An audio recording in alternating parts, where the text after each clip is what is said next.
We're in Tableau desktop and we have a graph that we've already created and we want to actually do some cleaning up here. And there's a few things that we have a problem of.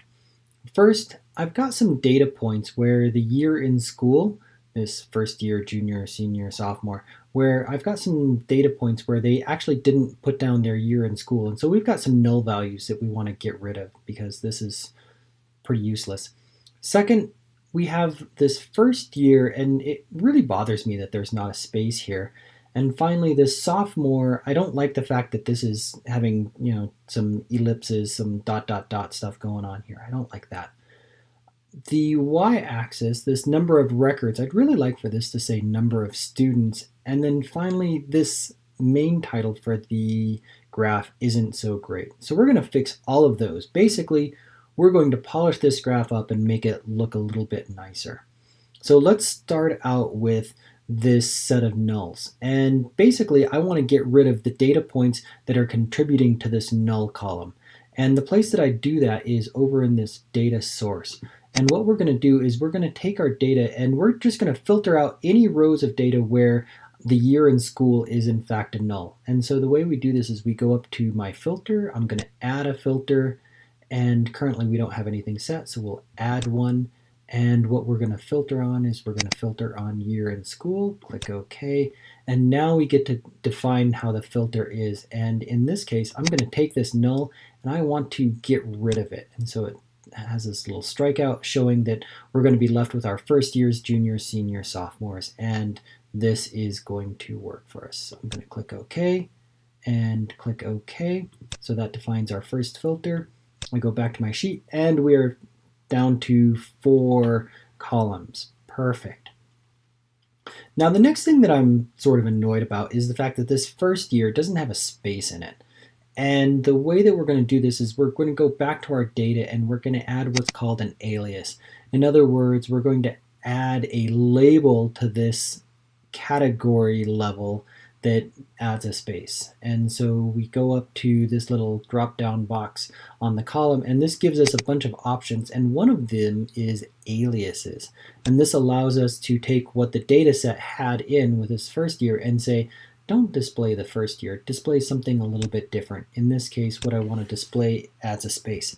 Now I can add whatever I want here to change my first year category to freshman if I wanted, or if I wanted to keep it or do lowercase or whatever I wanted, I can change it right there. We're going to click OK, and now I have spaces there. And back over here, we now have a space. The next thing that we wanted to do was fix the sort order, because right now this is not in order of the time period. So we're going to fix that. The way we do that is we go over to the dimension or the measures, and in this case it's a dimension because that's what we're going to fix. And there's a bunch of things that I can modify. I could have modified the aliases right here as well. That would have worked. But what I want to do right now is look at these default properties, and the sort order can happen here. So we can change the sort order right there. And we're going to change this from the data source order to manual, where I get to choose where things happen. And so we move sophomores up, and now finally we have our orders correct.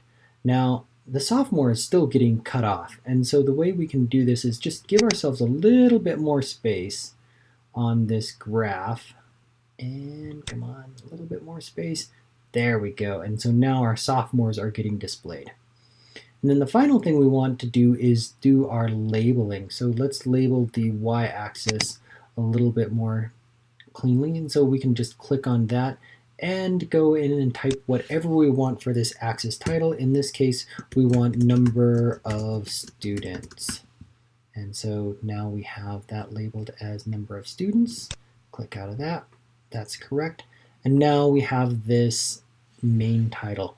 Now this main title by default is actually the name of this sheet. So if I change this over here to bar chart of student records by year, that actually changes. So this This sheet title is by default the title of the graph, but it doesn't have to be that. If I double click on this, I can change whatever I want in here. I can change the font, I can change the size, I can do a whole bunch of things in here. But by default, it's just the name of the sheet, but if I get rid of that, it can be whatever you want. Student counts. And that will change it to this being the title, even though the name of the sheet is now different. And this is a much better graph. We've cleaned up a bunch of things and it is closer to being ready to go.